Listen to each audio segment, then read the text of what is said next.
Welcome to NFL Nexus. Today, we are diving deep into a real puzzle from the 2025 season, the Indianapolis Colts. On paper, this team looked like it had everything. They built their entire franchise around two just colossal, game-breaking players, one on offense, one on defense. It was a strategy that screamed Super Bowl run, and yet the season ended up being a huge disappointment. So how does that happen? How can a team with two guys who are arguably the best at their positions fall so short of the hype? Well, today, we're going to break down the stories of these two players, look at the high-stakes gambles the front office made, and figure out what it all means for the Colts' future. If you're ready to get into the weeds, make sure you hit that subscribe button and like this video. Let's do this. Okay, so let's really get into this question, because it's at the absolute core of how you build a team in the modern NFL. The Colts' entire strategy, their whole season, it all came down to two guys. On offense, you have Jonathan Taylor. He's not just the engine of their offense, he is the offense. He's the type of player who can literally carry the entire team on his back. And then on defense, you've got the guy they basically mortgaged their future for, Sauce Gardner, the textbook definition of a lockdown corner, who they got in a trade that sent shockwaves all through the league. You'd think with that kind of 1-2 punch, success is pretty much a given. But as we'll see, their stories this season, while connected, expose two totally different kinds of problems. So let's start with the offensive pillar, Jonathan Taylor. His 2025 season, man, it was like watching a supercar engine in two completely different cars. For the first half of the season, he was in this perfectly tuned machine, just firing on all cylinders, dominating everybody. But in the second half, it felt like they dropped that same incredible engine into a car with 4 flat tires and a broken transmission. Taylor himself was still an elite player, but everything around him started breaking down, and he ended up stalled by a massive obstacle that was completely out of his control. For those first 10 weeks of the season, Jonathan Taylor wasn't just good, he was playing on another planet. You see this number, 18? That's the headline, his league-leading rushing touchdowns.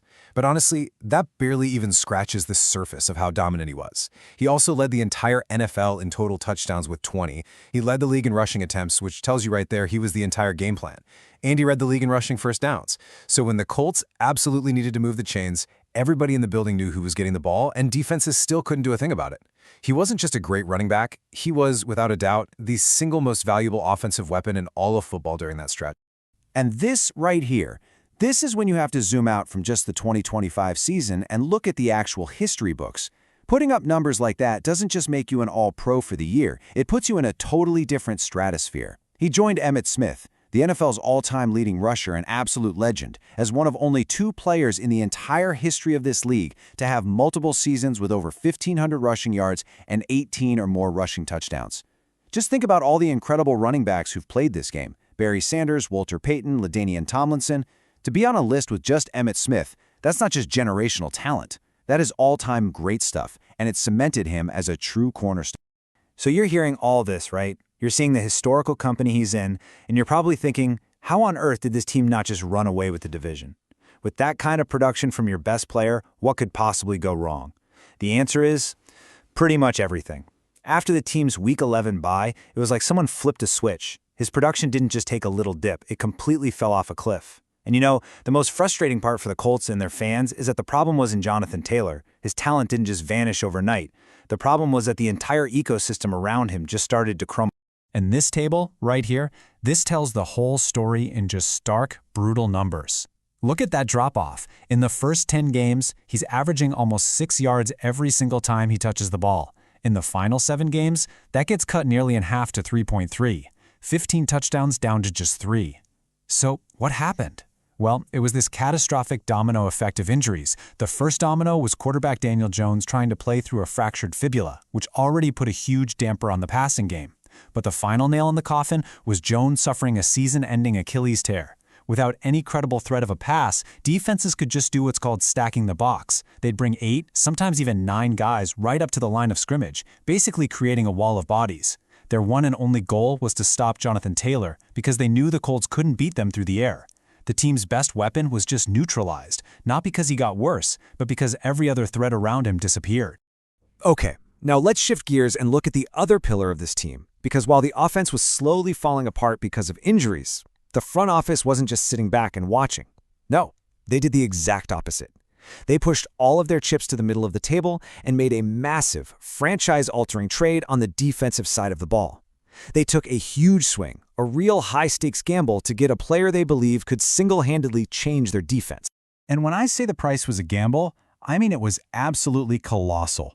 To get Sauce Gardner from the New York Jets, the Colts sent a king's ransom. We are talking their next 2 first-round picks. That's the most valuable currency in the NFL draft, plus a really promising starting receiver in A.D. Mitchell. Let's be really clear here. This is not a normal trade. This is the definition of an all-in move. You're giving up your chance to draft elite, cheap talent for the next 2 years for one guy who you think can transform your defense right now. So the big question is, did this huge gamble pay off? Well, when he was actually on the field, the answer was a resounding yes. Gardner was statistically just dominant. He allowed only 0.7 yards per coverage snap. Let me break that down for you. Every time a quarterback even dared to throw in his direction, the other team gained, on average, less than a single yard. That is an absurdly low number, and it put him right up there among the top 10 shutdown corners in the entire league. He could literally erase a team's number 1 receiver from the game plan, which lets the rest of the defense focus elsewhere. He was everything they paid for. Now, even with that astronomical price tag, the team's general manager, Chris Ballard, he stood by his decision.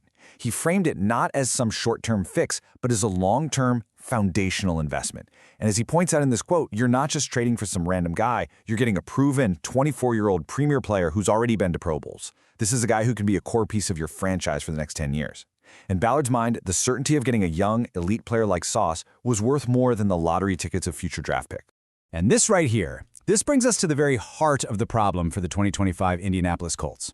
They had these 2 elite, expensive pillars that were supposed to hold the whole thing up. But in this kind of cruel twist of fate, both of them were undermined in completely different ways.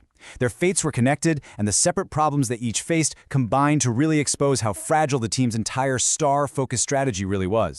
This slide just lays out the whole 2-pronged dilemma in the simplest way possible. For Jonathan Taylor, the problem was completely external. He was perfectly healthy, but injuries to his teammates, especially his quarterback, let defenses just totally neutralize his impact. For Sauce Gardner, the problem was internal. He suffered this nagging calf injury almost right after the trade. So while he was everything they wanted when he played, the issue was that he was hardly ever out there. A personal injury limited him to just 8 games total, and maybe more importantly, only 4 full starts where he could really be himself. You can't be a pillar for the defense if you're standing on the sideline in street clothes. And this is where the cracks in that foundation really start to show. This slide highlights the massive risk of building your team this way. First, like we saw, Taylor's Hall of Fame level production is completely tied to the health of his quarterback. If there's no passing game threat, he can't be a superstar. Second, Gardner's game-changing impact was a total non-factor for more than half the season because of his own injury. You've mortgaged your future for a guy who wasn't even available. Third, the financial reality is about to hit. Gardner's huge contract extension is coming up, and that deal is probably going to cost the Colts over $30 million a year against the salary cap. That's a massive chunk of your budget for one defensive player. And finally, and this might be the most damning point of all, even with Gardner's brief flashes of elite play, the defense as a whole was still terrible. They gave up the 2nd most passing yards in the entire league. It turns out one lockdown corner can't fix a broken secondary all by himself. So, after a season with so many highs and so many lows, where does this leave the Colts heading into 2026? I mean, they've committed the resources. Their 2 pillars are locked in place with huge financial and draft investments. They have the elite running back and the lockdown corner. But the question is still there.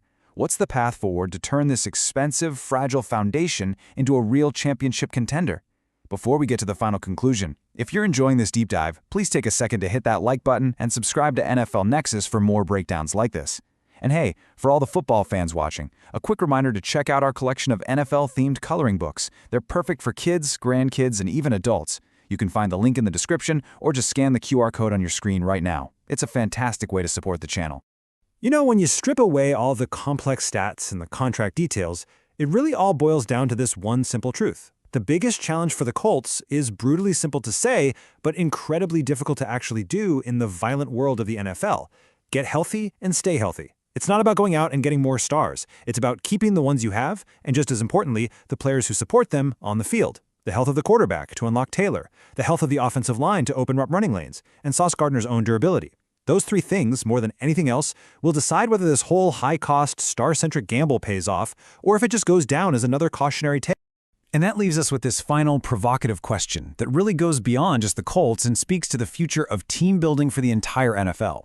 Is it enough to build your team around 2 superstar pillars? The Colts have bet their entire future on this idea, believing that elite talent at key positions can be the foundation of a championship house. But as their chaotic 2025 season showed us so clearly, if the supporting structure around those pillars, the offensive line, the quarterback, the rest of the secondary, if that structure is fragile, the whole magnificent house risks collapsing under its own weight. We've explained the problem. The solution has yet to be written. What do you think is the right way to build a team?